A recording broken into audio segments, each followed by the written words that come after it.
Alright, so first and foremost, I want to apologize for this video taking so long for me to make. Because it's such a serious and heavy topic, I had to really think about like the things I was gonna say.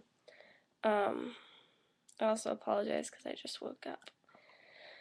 So, self-harm.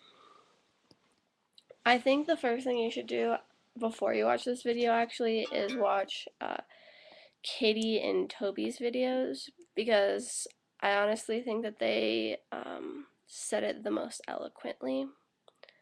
Um, Toby especially, I think he did a really, really good job on this topic. So if you want something more in depth and honest, watch his video. So self harm. Okay. I think the biggest thing about self harm is to recognize and realize that it is possible in anyone. That, like, meaning that it's not always the person who seems depressed or emo or whatever you stereotype people who self harm as. Um, it can be the person at your school who you think has the greatest life in the world, who always seems happy or is always laughing or whatever. It could be that person. Um, People who self harm are not confined to one group of people, um, which means that it's always important to be kind, uh, like, regardless of who you're talking to, because you don't know what they're going through and you don't know what's going on in their life. Um, the second really important thing to remember in terms of self injury and self harm is that um, like, not to judge. Um, I know oftentimes people get it in their head that it's like this selfish thing, or have all of these preconceived notions of what self injury and self harm is. Um, but things never fit into one category, and just like people of the LGBT community don't want to be stereotyped or categorized in one specific box just based off of their sexuality. Um, People who self harm, like, it's the same thing. There are so many different reasons, so many different ways. It just is not something that anyone else has the right to judge or anyone else has the right to stop.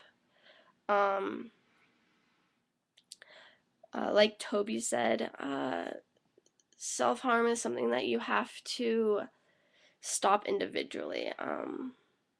No one else can, like, really change your mind for you. It's a very individual, personal thing.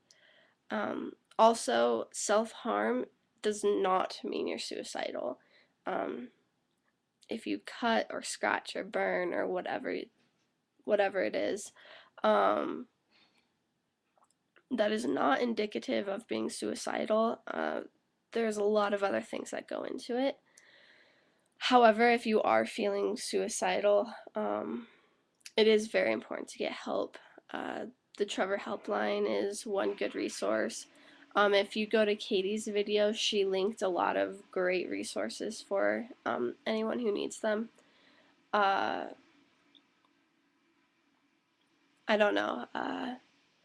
Self harm is something that's kind of close to my heart in a lot of ways, for reasons that I'm not going to get into in this video. But it's just,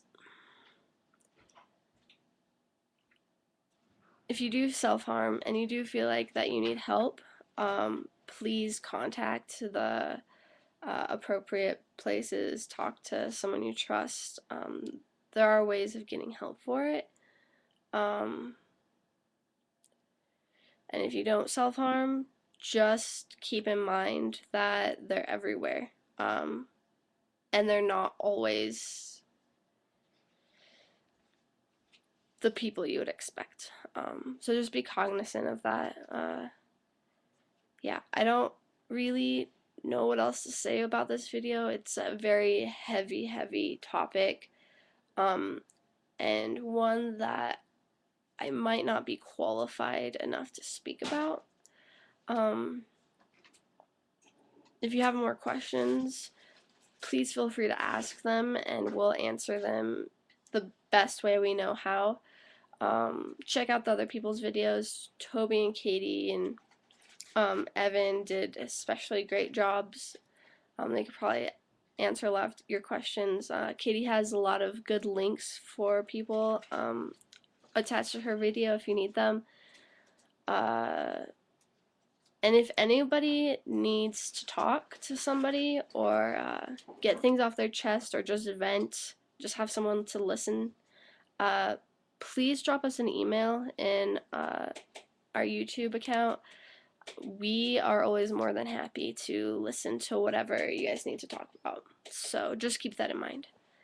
Anyways, I hope you guys are having a great week. And again, I'm really sorry that my video is late.